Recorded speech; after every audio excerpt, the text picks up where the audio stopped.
let's get right to Chadwick Moore.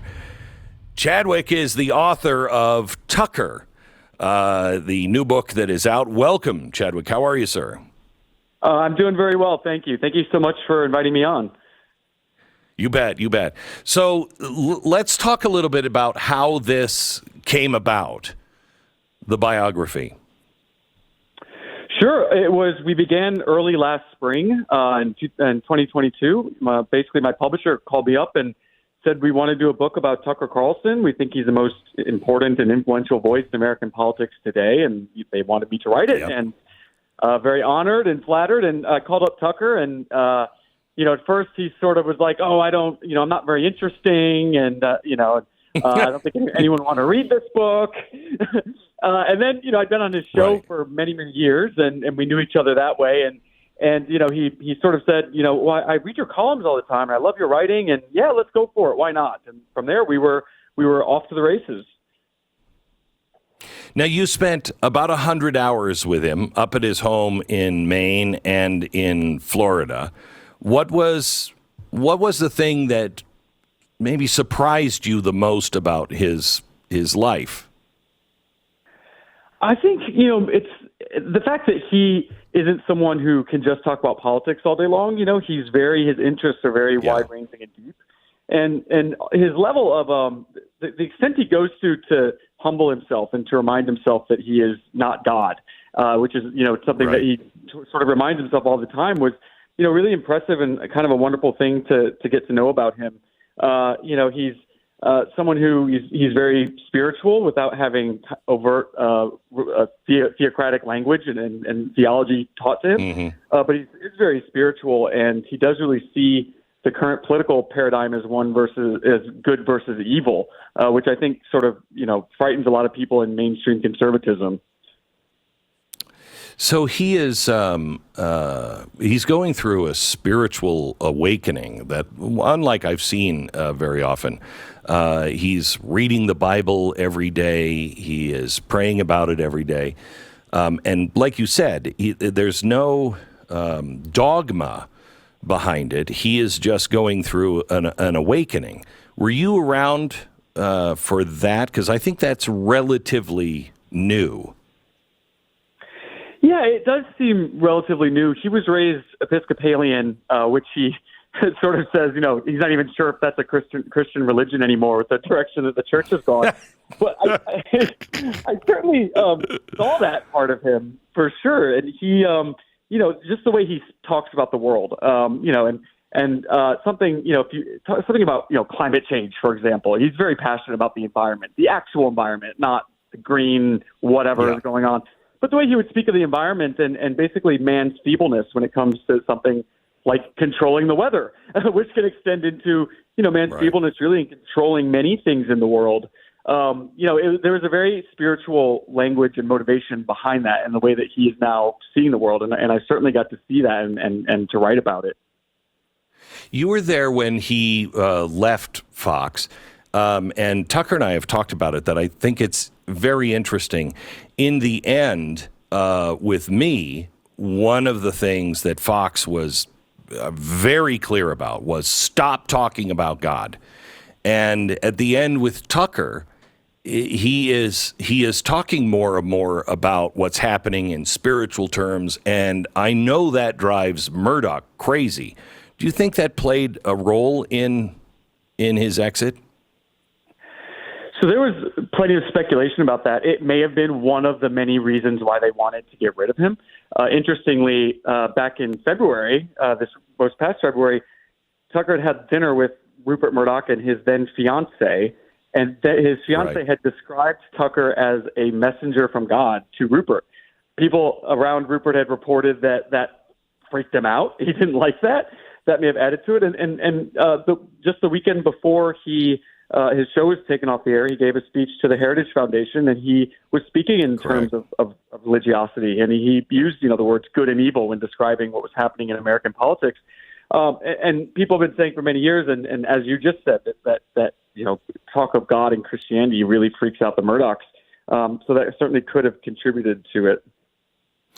So when you have Tucker and you're with him at Fox, I take it he was quite surprised when they called him in and said, "You're leaving," correct? Yes, he was, for sure. The day it happened, April 23rd, happened to be the 6-year anniversary of his show moving into the 8 p.m. time slot. And when Suzanne Scott, the president of Fox News, called him up that day, he thought that she was calling to congratulate him on the anniversary. And instead, she simply said, "We're taking your show off the air. Goodbye." They still have not given him an official explanation. He's still an employee of Fox News as we're speaking. And, I got to interview him a couple times after that moment, and he was certainly shocked, and his entire team was. But he knows he hasn't done anything wrong. He told me that, if he had done something wrong, if he'd embarrassed himself or embarrassed his family, he'd feel badly, but he can't feel badly because he didn't do anything wrong as far as he can see.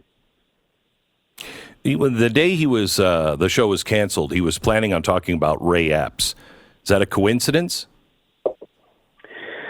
It's difficult to say. I saw his monologue that he planned to read on air that day. It was heavily about Ray Epps and about January 6th. It was also, in a darkly ironic turn, it was about AOC and other members of government demanding that his show being taken off the air. AOC had gone on MSNBC that weekend to basically say that Tucker should be arrested for spreading misinformation or whatever word she's using. He was, the only person in mainstream media that was really digging into all of these strange activities that happened on January 6th and really trying to investigate if the federal government was playing a role in that. And also this strange character, Ray Epps, who has not been arrested and has been paraded around mainstream media as some kind of hero. So that was one of a handful of issues that he was probably making a lot of enemies in very powerful places. And it certainly could have contributed to or been the reason why his show was taken off the air. So the Devin Archer interview that he did last night on Twitter or X or whatever you're supposed to say now, did you see that? I did, yes. Okay. I think he played this expertly. Most people don't know, and I don't mean this in a bad way. I don't mean this in the way I would normally mean this. Tucker grew up as a Washington elite. He knows that circle really, really well. Yet when you get to know him, he is anything but the elite, I think, in many ways. He's just a normal guy. But he used his knowledge, I thought, unbelievably well. And he got Devon Archer to almost laugh about, like, we both know what's going on. And that led to some pretty shocking revelations last night.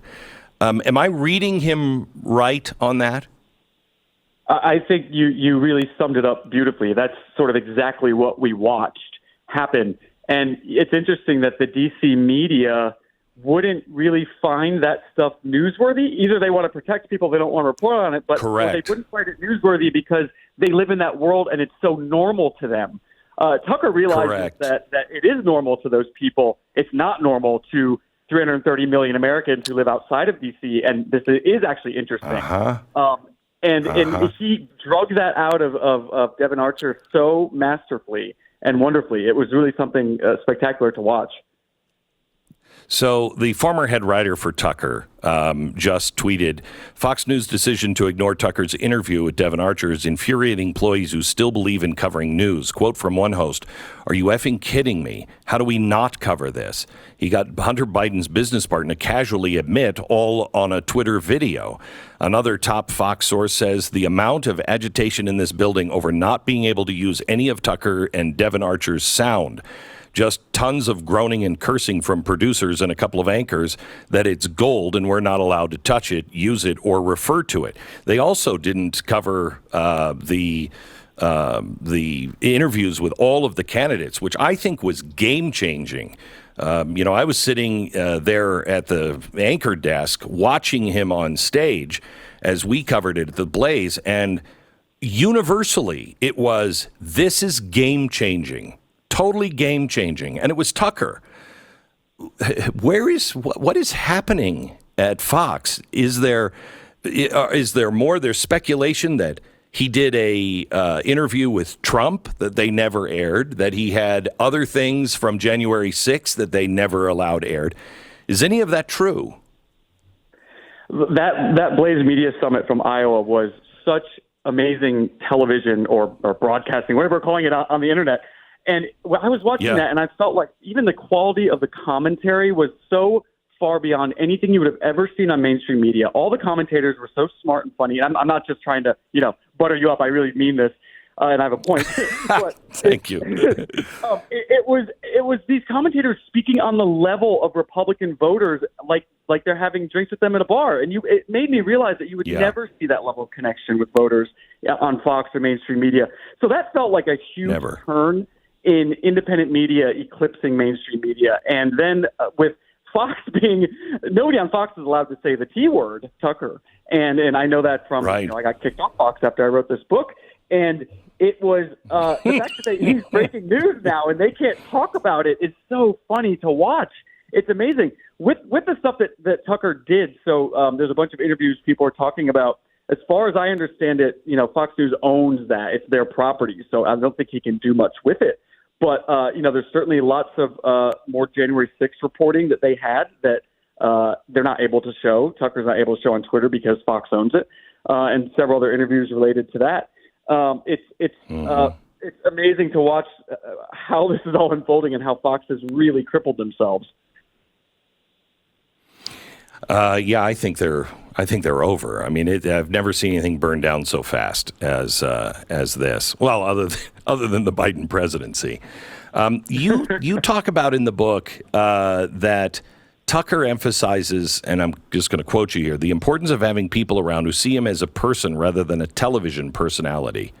Who were those people? Well, he's become such a caricature in the right, or on the left, as a sort of demonic force of all evil, and on the right, he's also the establishment right, sort of portrayed as reckless and dangerous.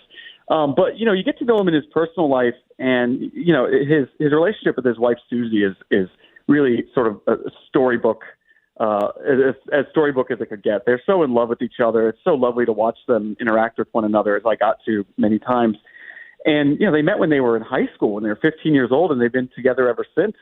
And Tucker has surrounded himself with people he can trust. His whole team at Fox, there was no backstabbing. Everyone trusted one another. They really loved one another. Nobody was out to subvert anyone else, which is rare in media and especially in television. And probably because he was such a good leader and they really believed in what he was doing. Another reason why half the team voluntarily left Fox when his show was taken off the air. The other half was unceremoniously fired in one fell swoop last month. But he really makes it on the day of the Blaze Summit. He was making all kinds of news, and that was the day they marched everybody out after the show. It was brutal. It was brutal. Hang on just a second, Chadwick. I appreciate it. We're talking to Chadwick Moore. He is the author of the new book, Tucker, which was done with Tucker's knowledge, and a real great inside look, easy to read, really well written, an inside look behind the scenes of Tucker Carlson.